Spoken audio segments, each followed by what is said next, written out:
Cuando pensamos en las guerras de independencia en América Latina, la palabra que resuena es libertad. Una promesa enorme, ¿verdad? Pero, ¿libertad para quién? Porque en medio de todo ese fervor había cientos de miles de personas esclavizadas.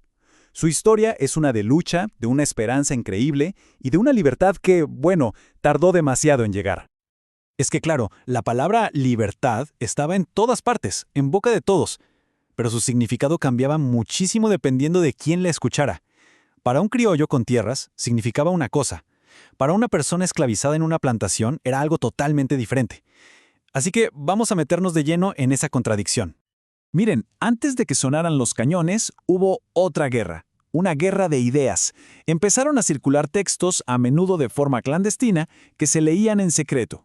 Y estos textos empezaron a cuestionar algo que parecía sagrado, intocable, el poder absoluto de los reyes. Y no estamos hablando de libros gigantes ni de tratados filosóficos complicadísimos, no. Eran simples hojas de papel, muchas veces anónimas, que pasaban de mano en mano y se leían en voz alta en las plazas. El efecto que tuvieron fue tremendo, porque plantaron la duda y encendieron la mecha de la rebelión en toda la sociedad. Sed libres. Hay que tratar de imaginar el poder que tenían esas dos palabras para alguien que jamás había conocido la libertad. Este mensaje, que apareció una mañana en Quito, no era solo un lema político. Era la promesa de una vida completamente nueva. Y eso resonó, en todo el continente. Y después de años de guerra, surge un concepto que hoy nos parece normal, pero que en ese momento era radical: la república. La idea de que el poder no venía de un rey al otro lado del océano, sino de la propia gente. En teoría, era empezar de cero para América. Claro, para que esa libertad no fuera solo una palabra bonita en un papel, las nuevas naciones se pusieron a escribir constituciones. Estas eran, por así decirlo, las reglas del juego. Estaban diseñadas para proteger esos derechos por los que tanto se había luchado. Y hay que decir que los líderes de la independencia no pensaban en pequeño, para nada. Soñaban con crear naciones gigantes, superpotentes, como la Gran Colombia. Querían poder sentarse a la mesa con los imperios europeos de igual a igual. Era de verdad el amanecer de una nueva era. Y es justo aquí donde la historia da un giro tremendo, porque a pesar de todos estos ideales tan grandes y estas palabras tan bonitas, la promesa de una libertad para todos, sin excepción, se topó de frente con una realidad mucho, pero mucho más complicada. Para la élite criollas, la independencia significó poder, control, nuevos negocios. Pero para la gran mayoría, y aquí incluimos a las personas esclavizadas y afrodescendientes, la libertad no llegó con las nuevas banderas. Así empezó lo que los historiadores llaman la larga espera. Décadas y décadas de promesas rotas y derechos que nunca se materializaron. Para una persona esclavizada, la guerra abrió dos caminos muy inciertos hacia la libertad.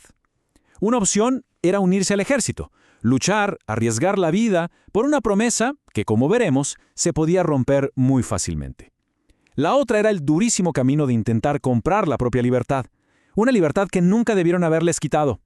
Es que, ojo, la independencia no se ganó solamente con los grandes generales a caballo, se ganó con la sangre y el sudor de miles de afrodescendientes, hombres y mujeres que lucharon en ejércitos como los de Bolívar o San Martín. Su papel fue absolutamente clave. Y eso hace que lo que pasó después sea todavía más trágico.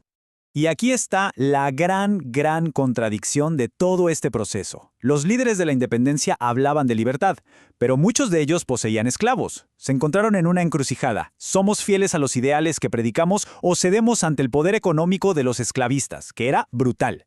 Pues, en la mayoría de los casos, ganó el poder económico. 102,000. 102,000. Esa es la cantidad de africanos esclavizados que fueron enviados a Cuba desde un único puerto en Francia. Y ojo, esto fue después de que empezaran las guerras por la libertad. El negocio, el terrible negocio de la esclavitud, seguía a toda máquina.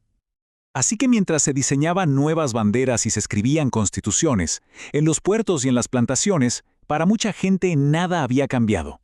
El motor económico de varias de estas nuevas naciones seguía siendo tristemente el trabajo forzado. Y las nuevas constituciones, esos documentos tan importantes, definieron con mucha claridad quién era un ciudadano con derechos. ¿Cuál fue el resultado? Pues que si no se era hombre, católico y con propiedades, uno se quedaba fuera. Así de simple. Para la inmensa mayoría de la población, la libertad política seguía siendo un espejismo. Por eso hay que entender que las guerras de independencia no fueron un punto final. Sí, crearon nuevas naciones, claro, pero al mismo tiempo dieron inicio a una lucha nueva y larguísima, la batalla por definir quién pertenecía de verdad a esa nueva sociedad y quién tenía derechos en ella. Y una pregunta interesante es, ¿por qué la esclavitud se abolió antes en la mayoría de países de Latinoamérica que en Estados Unidos? La respuesta, en gran parte, está en la economía.